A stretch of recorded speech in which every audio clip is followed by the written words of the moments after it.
nuk mundej që Partia Demokratike nga në reanimacion politik të niste të vraponte me njëherë. Partia Demokratike pas këtyre nga momenti që ka dalë le të themi nga reanimacioni, ka këtë, unë mendoj që tani më është gati që të vrapojë. Redo, si mund të garoj Partia Demokratike ku ti e quhen që është gati për ta bërë këtë gjë, kur tani më është gati. Kur përballë ka në çdo qark ngre pretendimet që bandat janë ata të cilët kanë influencuar duke dhënë këtë rezultate spektakolar Ramës.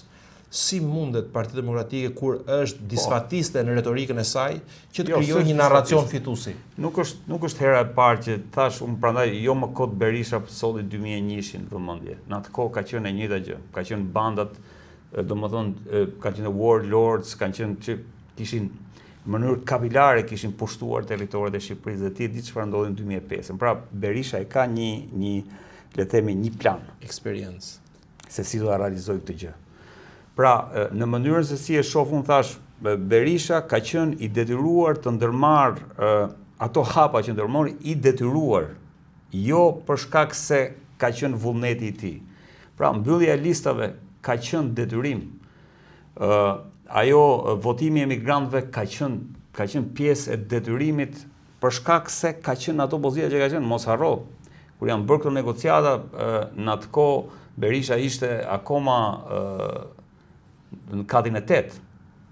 Mos harro që kohën që janë bërë këto negociata nuk kishte ende vula e Partisë Demokratike. Pra, zoti Berisha ka qenë i detyruar të ndërmarrë gjitha këto në kuadër të thash fuqisë politike që përfaqësonte Partia Demokratike.